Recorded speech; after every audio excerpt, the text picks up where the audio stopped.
Alright guys, welcome to my field guide for Project Silverfish. I'll try to be brief. This guide is intended to cover the basics of the game to help newcomers dip their feet in without getting overwhelmed. I'll have timestamps below so you can go to any chapter you would like, and I'll try to cover as much as I can. If you have any question that I didn't cover here, leave a comment and I'll do my best to answer it. With all that being said, let's get right into it. Starting off with the perks. I'll go over each of them briefly and tell you whether I think they're worth taking in my experience, depending on their points required. Starting off with one of my personal favorites, Steady Aim. Just one point of this perk greatly reduces the shakiness that you experience while aiming down sights.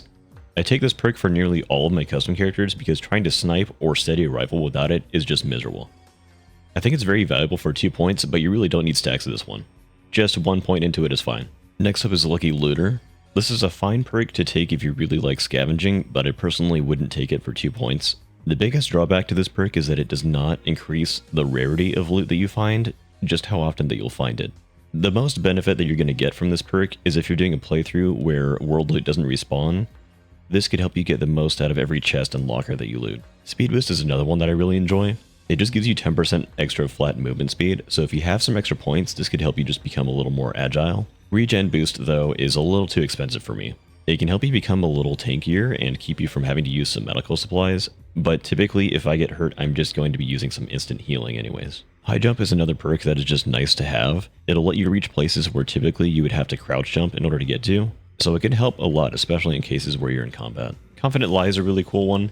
For just 1 point, it'll allow you to walk into enemy bases while you're disguised as that faction, and you can pretty much walk into anyone and do anything as long as you don't kill them and compromise your disguise. Then we have Intense Personality. This one will basically just make it so that anything that you do that affects reputation will have double the effect. So completing a contract or killing somebody, that will affect your reputation. If you're trying to grind reputation with somebody, this is a fine one to take. Next would be Ether Affinity. Now, this one's very expensive, and that's probably because when you reach endgame, this is one of the more rare and valuable perks to have. There are very few ways of getting it, and you typically want many stacks of it if you're doing a run where you are using ether weapons or lots of artifacts. I don't take it personally because my characters are built around surviving permadeath, not late game, and for 4 points, it's just not worth taking for me. Now, Intimidation is one that I've honestly not used a whole lot. This one's description pretty much tells you what it does.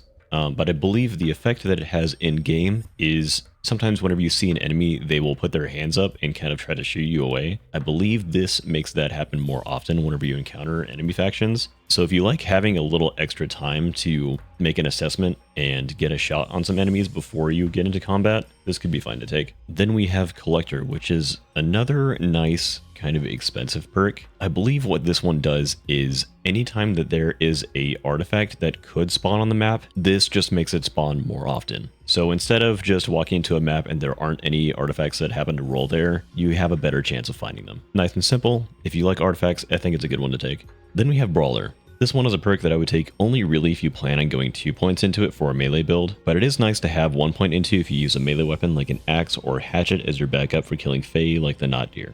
It'll allow you to take out stronger enemies a lot quicker, though I've heard that when taking 2 points into this perk, using something like a sledgehammer is enough to kill NPCs with a body shot. Next, we have Haggler, which allows you to buy items at shops for a lower price. This one's fine, but I think for 2 points, you could just use the perk slot somewhere else. There's plenty of ways for you to find things outside of shops, or even just get cash pretty easily, that make this trait kind of just not worth taking. Next is Sneaky, which gives you an additional bonus to stealth while crouched. Stealth is really nice in this game. It's a little bit broken, especially if you can get it to really high values. It's also going to be a lot better with a perk that's later on, so for 2 points, it's a fine one to take. Weird Luck, I think, is a really cool one, and it's interesting that it costs nothing.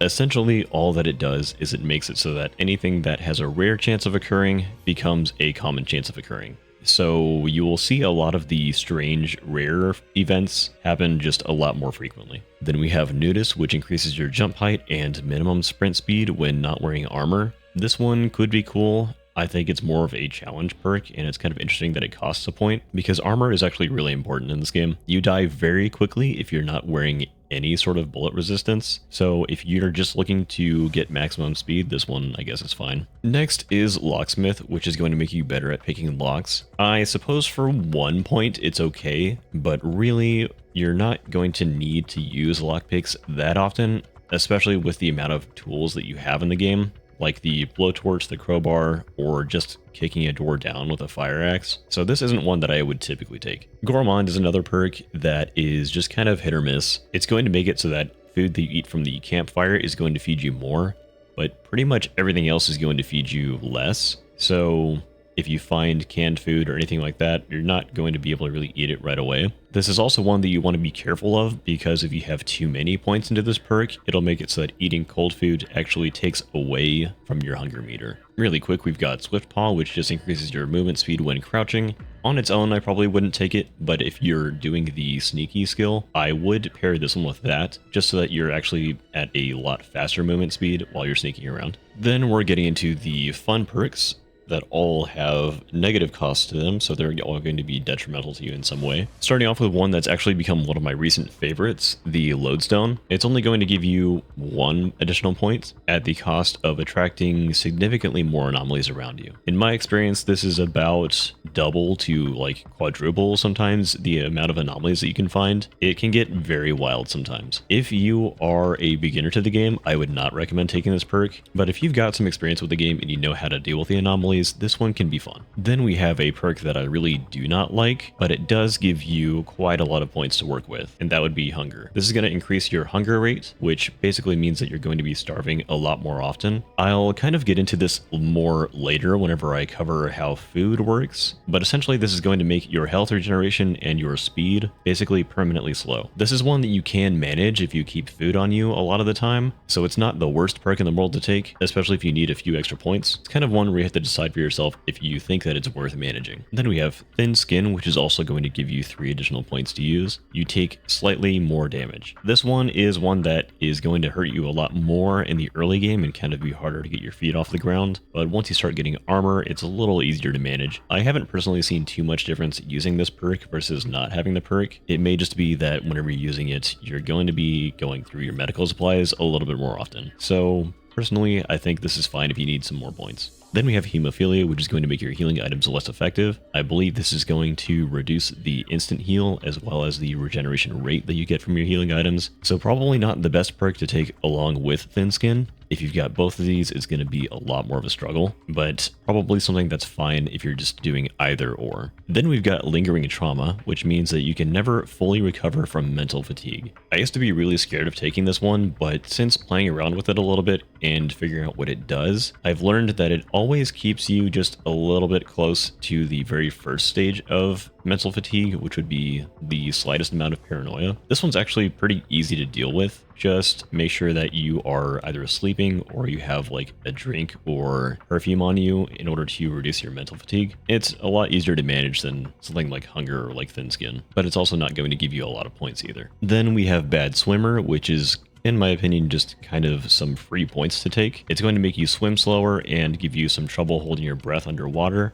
which really only affects a couple of dungeons. If you're not careful, this one could get you killed if you forget that you have it, but for the most part, this is not going to really affect you. So just take it if you think you need a couple extra points. Then we have Bad Cough, which is one of the most annoying traits in the game. Every so often, you're just going to cough. It's going to be a loud noise, and it's going to alert nearby enemies. If you're doing a sneaky, stealthy focused build, definitely avoid this one, unless you're just trying to challenge yourself. And then we have Gun Shy, which is probably one of the worst traits in the game. It'll reduce your handling on all ranged weapons, probably something that's fine if you're doing just a purely melee focused build, but otherwise I would avoid taking this one at all costs. It'll make it so that aiming down your iron sights or a scope, anything like that, is going to be very difficult. And then we have Skinflint, which is kind of one of the better detrimental perks. It's going to give you psychic damage whenever you make a purchase greater than $1,000. This is something that's pretty easy to work around. Just don't buy anything that's too expensive, or if you do, don't do that too often or you could get yourself killed. I believe another workaround to this perk is actually just by bartering with people. If you just trade with somebody, you're not actually spending $1,000 with anyone, it's not going to go off. So this one's kind of easy to deal with. Then we have Insomnia, which makes it so you have no control over how long you sleep in a bed. This one I kind of don't like taking because I like controlling what time I spend out in the world, and I don't want it to have to be randomized. But if you don't care about that at all, and you're not trying to avoid nighttime ever, this is a fine one to take. And then we have Guilt, which increases the amount of mental fatigue that you take when you kill an intelligent being So like most NPCs, inheritors, things like that. By default, you take, I believe, 1 point of mental fatigue damage anytime you kill an NPC. This will just double it by basically making it so that you take 1 additional point for each stack. Not the worst perk in the world to have, but something that you probably don't want to have if you don't like dealing with mental fatigue. Next, I just want to briefly go over each of the difficulties in the game. Expedition is kind of the default difficulty, and whenever you die, you will be able to choose 5 items from your inventory to take with you to respawn. Everything else is going to be left in a backpack where you died, and then you will respawn at the last bed that you slept at. Additionally, the game will autosave every time you level transition, so anytime you go from one map to the next. World loot is replenished slowly over time, so things like lockers and like basic chests will close and you'd be able to open them back up again. Shops will have limited inventories for all items, so shops will have a set quantity of every item that it'll carry for every day, and when you go back to it the next day, it'll have a different inventory, and your save file will be locked to the chosen save slot. The most important thing that I should mention for the basic difficulty here that isn't mentioned anywhere else is that whenever you die, your backpack will decay an item for every day that you leave it out in the world and don't pick it up. So as long as you leave your backpack out in the open somewhere, it will be losing something. Scavenger is the same, except world loot is never replenished, so everything in the world that you find is a little bit more valuable. Also, you don't choose anything from your inventory to take back with you. You need to get back your backpack every time you die. Then we have 9 lives, which is going to be similar to the default difficulty, but instead you have 9 lives. You can choose 9 items from your inventory to respawn with every time you die, and each time you die, it decreases that number by 1. When you reach 0 items, you lose your save file. Then we have my personal favorite, which is permadeath. Whenever you die, your save file is just wiped. You've got to start all over again. World loot is never replenished, so it's kind of like scavenger mode, but that doesn't matter a whole lot because whenever you die, you don't need to worry about getting food or anything again. You just start over. Then we have custom here, and there's a few things that are pretty nice here. You can change it so that shops have an infinite stock in their inventory, and you can make it so that it ignores the progress curve. This is going to make it so that world XP is ignored, and you're going to see all kinds of enemies in the early game. I would not do this if you are not experienced with the game already. This is kind of something I think you should turn on only if you've got a decent amount of playtime with the game. Otherwise, you'd be kind of just spoiling the game for yourself and making it a lot more challenging kind of for no reason. Lastly, there's Mercy mode, which is kind of just the easy mode of the game. Whenever you die, you just reload your save at the last level transition instead of going all the way back to a bed. Honestly, if you are having trouble with your backpack all of the time, go ahead and just play this mode. There's nothing wrong with that. Save yourself the hassle. It's not worth the headache. Just play this mode, you'll be fine. One thing that I'd like to quickly mention here is that you should try to keep in mind your inventory controls. So left click and right click, that's pretty basic, but middle click will split an item stack. What that means is if you middle click here, you can actually select a number of that item that you want to take. Shift left click lets you quick use or transfer an item. So you can quickly use a medkit if you just tab shift click, or that'll transfer your item from your backpack into a chest. Control left click is drop an item, so drop.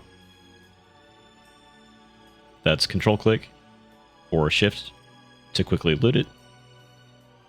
And then control middle click is drop half of an item, so just one or just half.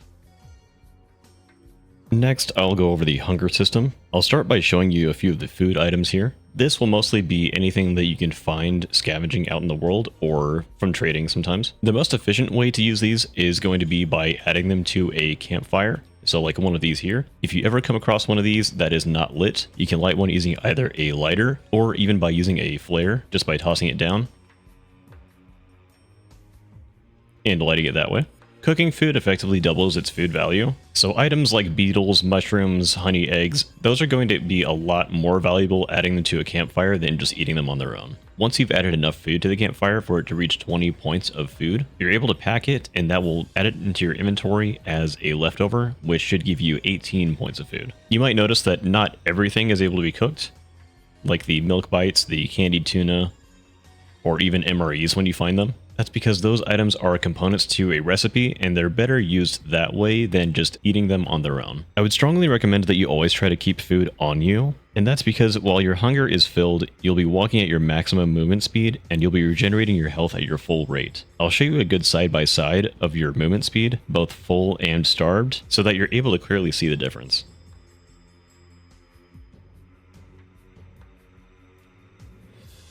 As you can see, it's taking quite a lot longer for me just to sprint all the way back to this spot here. There are going to be two main types of healing that you can receive. First is going to be instant health, which is just healing that gets applied to your total health bar right away when you use the item. And next would be regen, which would apply a bar to your health that regenerates health over time. The most important thing about regeneration is that regen does not work if you don't have any food meter at all. I'll demonstrate this by using a bandage, which just gives you regen.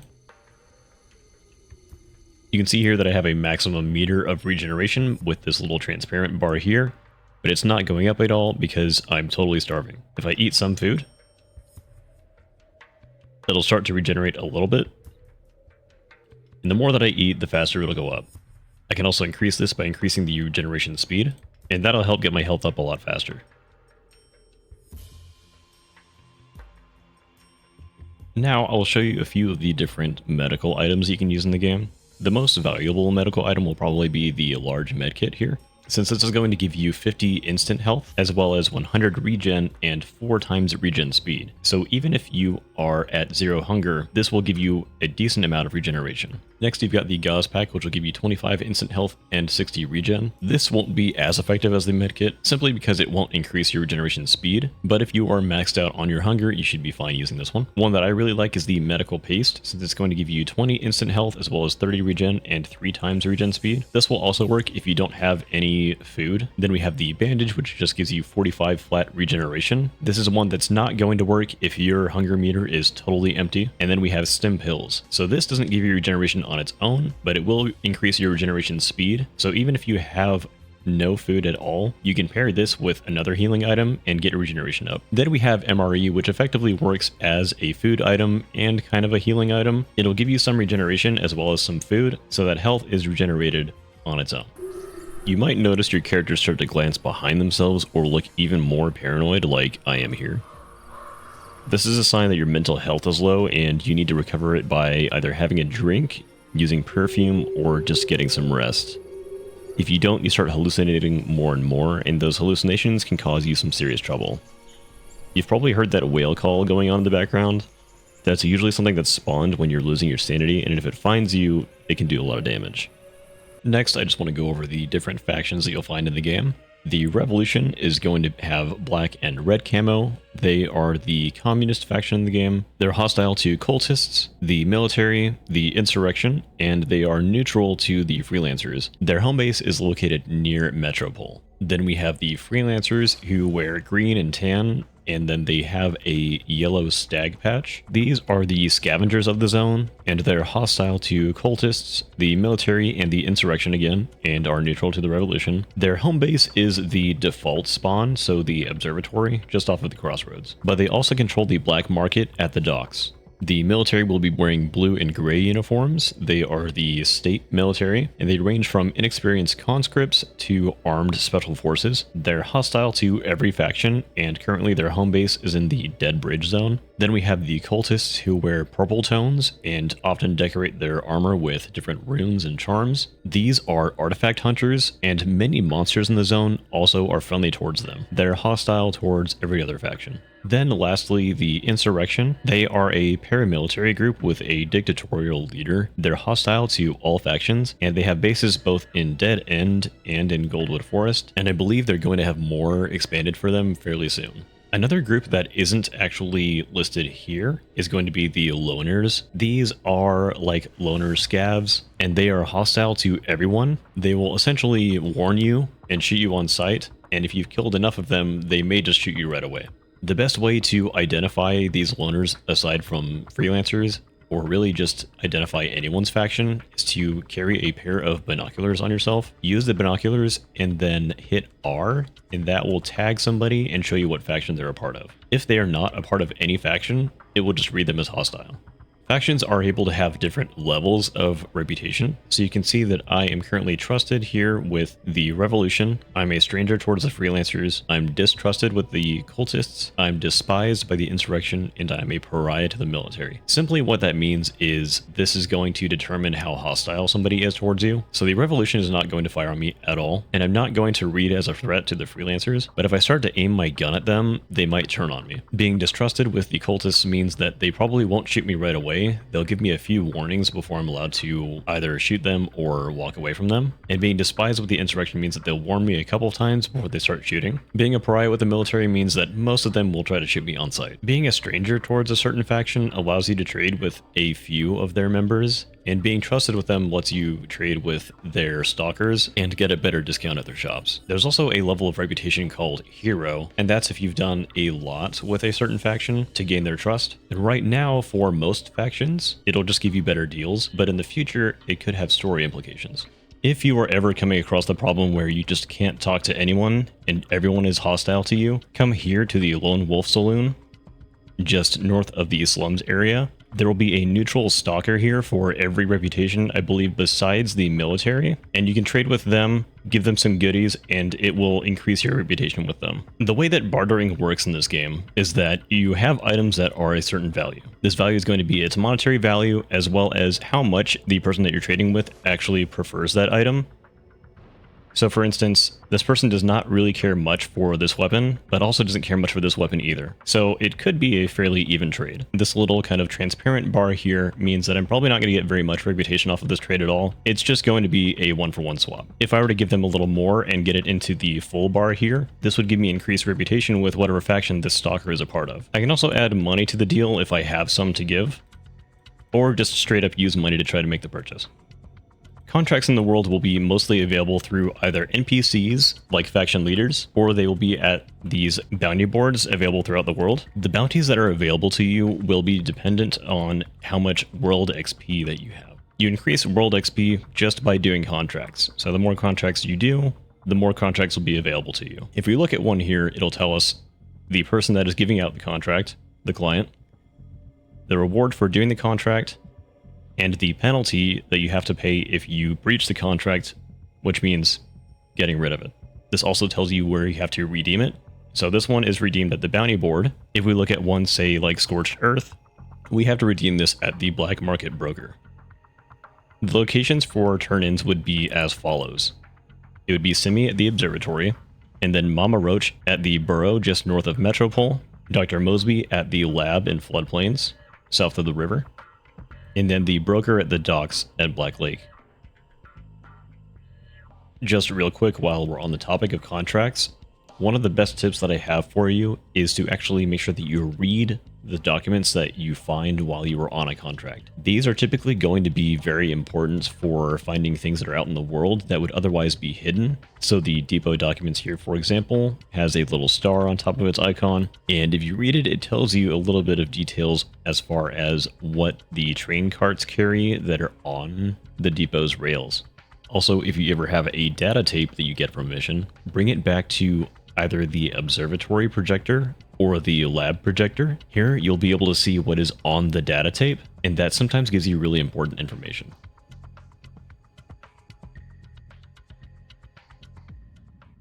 Aside from enemy factions, you're going to come across three main enemy types. First is going to be the humanoids or zombies. I like to call them radioheads. They are the humans that did not make it past the apocalyptic event called the Threshold that basically destroyed the world as we know it. Next are the Fae, which are the more animalistic kinds of robotic creatures. They are actually hostile towards the zombie humanoid type creatures. And lastly would be Anomalies, which are just energy that has spilled into the zone in ways that are very dangerous to us. My main tactic for dealing with the humanoids and the Fae is just hit and run. Try to aim for the head with a melee weapon. That takes out most of them pretty easily. If one hit to the head doesn't kill them, one hit to the head usually stuns them.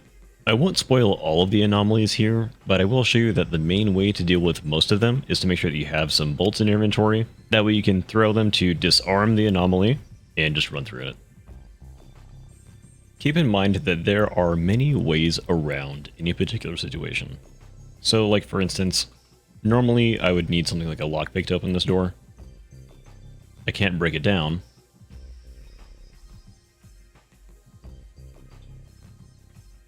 But I can jump through the window. Or alternatively, you can try to crouch jump and get in through the back door. World XP also determines the kind of loot that NPCs carry. So for instance, if I have every contract done and I have a lot of world XP, stalkers will start carrying these more rare weapons, like the tactical SMG or like the Jackal carbine. If you want a more guaranteed way to get some custom weapons, come down to this location on the map. Just to the east of Goldwood Forest in the South Bend, you'll find this little location here. If you just go south at the little intersection, this is Big Iron's Armory.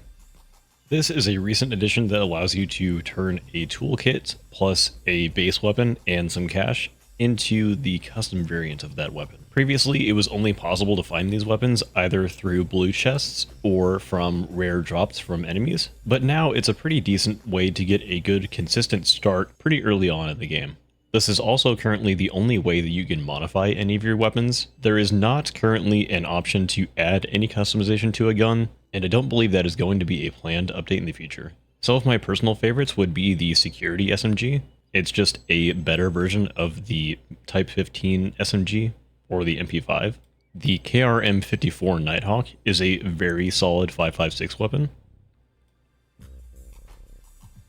as well as any of the modified M77s. There are a few things in the world that you are able to craft, and doing so requires two things. First, a crafting table and a toolkit. If you try to craft without a toolkit in your inventory, you'll receive this message: you don't have what you need for this. There are many items that you're able to craft by default, including turning your toolkit into lockpicks and screws. Be careful when doing this because that will mean that you lose your current toolkit. Some of the more important default crafting things would be like the medkit or the MRE. Using the crafting station also allows you to turn electronics into electronic scraps, which you can trade later with Simi in order to get lockpicks. If you ever come across a blueprint, that will show you a crafting recipe, and the nice thing about blueprints is that you don't actually have to have them in your inventory in order to craft that recipe. You just have to have the components required for the recipe in your inventory, and it'll show you that blueprint in the crafting table.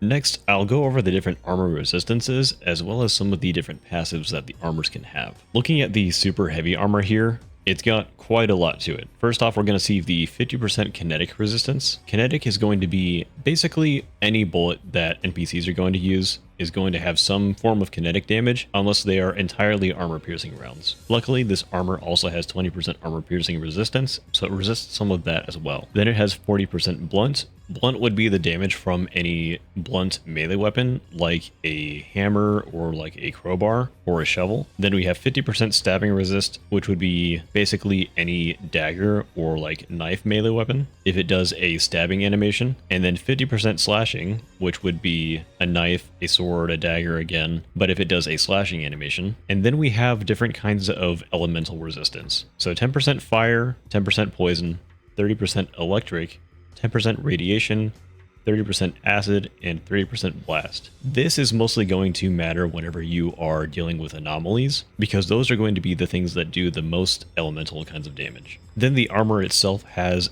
a carry weight bonus, a camouflage bonus, and a noise reduction. So our armor is going to give us 13 kilograms extra of carry weight. If I were to take this off, I would only have 25 kilograms to carry by default.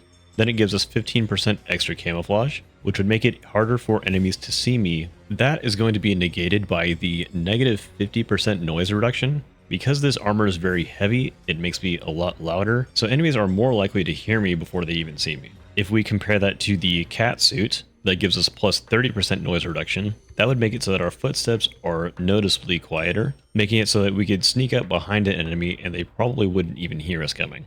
Another armor that I want us to pay attention to is the tech rig. It's important to inspect armors that you're wearing, or really anything that you pick up, if you want to see what kinds of perks that it has. The tech rig is unique because it actually is very bad for stealth. You'll see that it has minus 20% camouflage, minus 20% noise reduction, and it also has a very interesting unique perk here called Glowing Aura. This will let you see more easily in the dark, but it also basically looks as though you have a flashlight on yourself permanently, and enemies will be able to see you in the dark all the time. This also means that anytime you are carrying a flashlight, you are a lot more visible to enemies, or if you walk into a flare, you'll also become a lot more visible. Stealth can be very powerful if you use it correctly, you just have to use some common sense. Don't walk into the light or else you'll be spotted, and don't be super loud or enemies will hear you. We can also look at a couple of items here that are part of a disguise.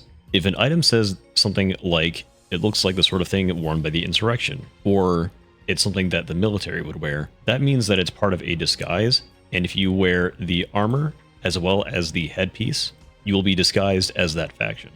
Now, unless you have the Confident Lie perk, if you get too close to someone of that faction, they will see through your disguise. Also, if you end up shooting somebody while you're wearing that disguise, you're going to break your disguise. And while we're going over the armors in the game, I may as well go over some of the helmet effects as well. The most important thing that you're going to want on your helmet is either going to be a tack light, a heads-up display, or a pair of night vision goggles. So what I have equipped right now is the night vision goggles. What that'll do is basically give me the green overlay night vision effect. That'll help me see a lot easier in the dark, but what it won't do is actually allow me to see the shadow entities that'll spawn. Shadow entities could be like anomalies or enemies that can do psychic damage to you, so that is something that you have to be careful of if you're just using night vision to walk around. What you can use instead is a headset that has a tack light on it. That'll give you just a nice and easy light that you can carry around without having to use a flashlight in your hand. And then lastly, we have a heads-up display attached to your helmet. This one I really like because it shows you your compass, your health, as well as the ammunition in your weapon without having to check your ammo. By the way, side tip here, if you just hold R, this shows you all of your ammo types available for your weapon, how much you have in your gun, and how much of your ammo you have inside your inventory. There are a couple of features that you can have on your weapon for either using a tack light or a laser, and I'll show you those. Using a laser is mostly helpful for hip fire, but I like it on this shotgun especially because it'll actually show you where you're aiming. And as a side note, if you aim a laser in somebody's face, they're not going to be notified. So if you're sneaking at night and you need something to have some extra vision with, and you don't want to shine a flashlight in somebody's face, using a laser works okay. If you prefer to have something like a night vision headset or a heads-up display, you can use a weapon that has a tack light attached to it. This is especially useful in dungeons that are not lit right away, but be careful using this at nighttime because shining it at enemies will alert them right away. There are a few basic kinds of lockers and chests that you'll find out in the open world. These are going to be ones that actually respawn if you have the world set to do so. You may also find that these lockers are actually locked, and what you need here is either a crowbar or a lockpick. If you use a crowbar, just hit C, which is your weapon's alt mode, and that will attempt to pry open anything that is weak enough. You'll also find these basic chests. These will respawn as well, and they'll just give you some default kind of random supplies, but nothing too special. If you're having trouble finding a crowbar on your playthrough, look for these construction workers. They typically carry things like sledgehammers or crowbars, or look out for these lockers. Sometimes you'll find them here, or look for these toolkits. Sometimes they'll be here. There are a couple of different kinds of chests in the game that don't respawn the loot that they have inside of them. These are mainly going to be the armor lockers, the artifact containers, the blue chests, and the red chests. Blue chests are most likely going to have uncommon custom weapons, or sometimes artifacts, and red chests will have higher tier armors and weapons. And artifact containers can have almost any kind of artifact inside of them.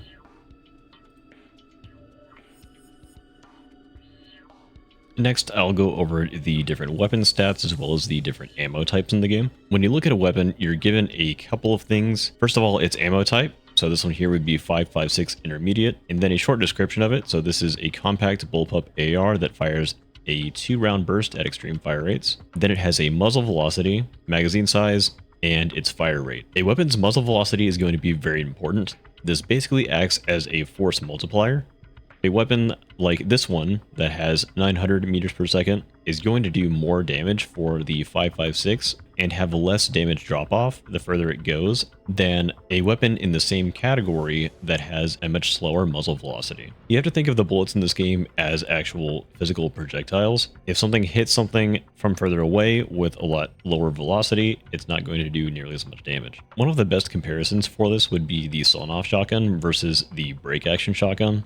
They look like essentially the same weapon, except the break action has just a little bit higher muzzle velocity, and it keeps its shots in a much tighter spread. So the sawn-off shotgun would do okay if you're right in someone's face. As soon as they get out of the effective range, it's going to do hardly any damage at all. Whereas the break action can actually shoot a pretty effective distance without having too much damage drop off. You also want to keep in mind what type of ammo that you're using. Something like the 9mm is very light and could shoot pretty far, but it's not going to have that much kinetic damage inherently. Whereas the 45 caliber will be a hard-hitting bullet and have more kinetic damage, but it suffers from damage drop-off very quickly. Now, the 5.56 has two main types of ammo that it uses, either the FMJ or the AP, or armor pen, and then it'll also have some elemental types of ammo, like the incendiary rounds or the stun rounds.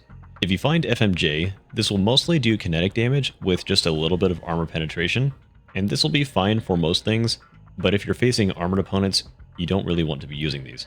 What you want to be looking for are the armor penetrating rounds, and these will do entirely armor penetrating damage. This is really good for enemies like the military that are wearing super heavy armor, and will basically resist anything that is not entirely armor penetrating.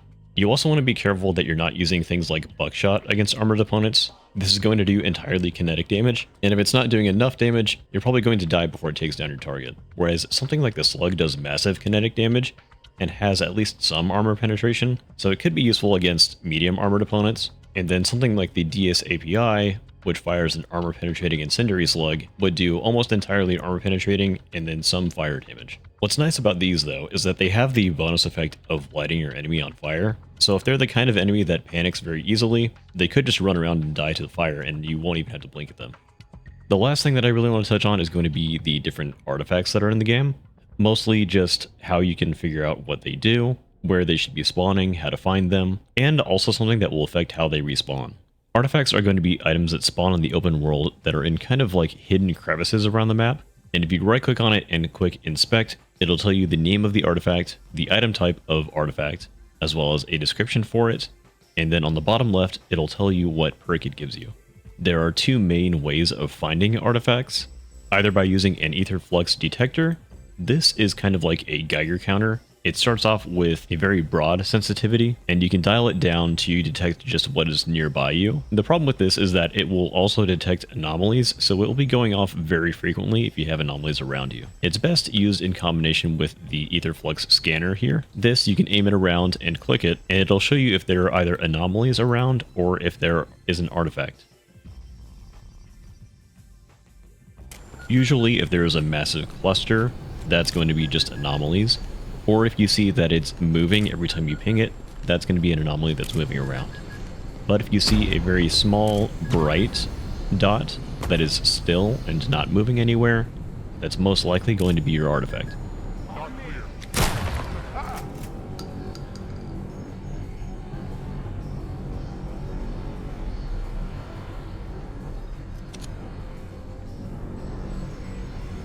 If you can't find a scanner or are just having trouble affording one, I hear that the Bad Egg loaner at the RG East location is holding onto one somewhere. Also, one more unique artifact item is this Stardust artifact consumable. Don't sell this one, especially if you're interested in using artifacts. You might be surprised the first time that you use it, and if you use it again, it might be even better. But be careful of using it too many times. There are a few modes of fast travel that won't be available to you right away, and that's going to be these tesseracts here. They are artifact consumables, so that means that once you use them, it's gone. The green tesseract is going to bring you somewhere safe, so that could be just any safe place where enemies can't spawn. The blue tesseract will bring you back to the last place that you slept in, basically like respawning. Purple could just take you somewhere random. Red takes you to a random dungeon. Currently, this could be just any dungeon, even one that you've done before. And the golden one is something special.